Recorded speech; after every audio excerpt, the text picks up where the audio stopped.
जमीयत उलेमाए हिंद के प्रमुख मौलाना अरशद मदनी ने रविवार 3 नवंबर 2024 को दिल्ली के इंदिरा गांधी इंडोर स्टेडियम में संविधान बचाओ सम्मेलन के दौरान मुस्लिम उलेमाओं के योगदान को जिक्र किया और आज़ादी के संघर्ष में मुसलमानों की कुर्बानियों पर जोर दिया। उन्होंने कहा कि मुल्क की आज़ादी में मुसलमान उलेमाओं ने ऐसी शहादत दी है जिसका मुकाबला कोई नहीं कर सकता।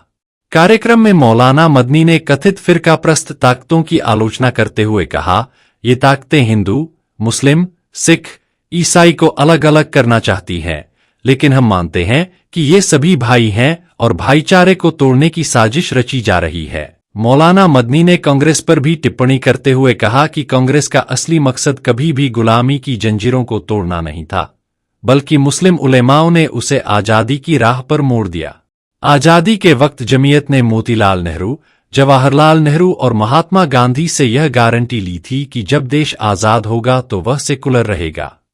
मौलाना मदनी ने देश में बढ़ रही फिरकाप्रस्ती पर गहरी चिंता जाहिर की और कहा, आज जितनी फिरकाप्रस्ती है उतनी पहले कभी नहीं थी।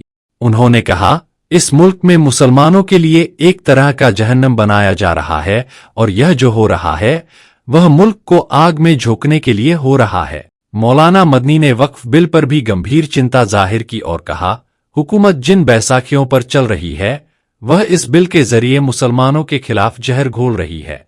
उनका मानना है कि वक्फ की जमीनों पर कब्जा करने की कोशिशें की जा रही हैं और यह संविधान के खिलाफ है। देश में बढ़ते बुलडोजर एक्शन पर मौलाना मदनी ने कहा, देश में बुलडोजर से गिरने वाले 95% मकान मुसलमानों के हैं। उन्होंने इसे अन्यायपूर्ण बताते हुए सवाल उठाया और कहा, गलती किसी एक आदमी की होती है लेकिन पूरा मकान गिरा दिया जाता है जिससे माँ बाप, बीवी, बच्चे बेघर हो जाते हैं।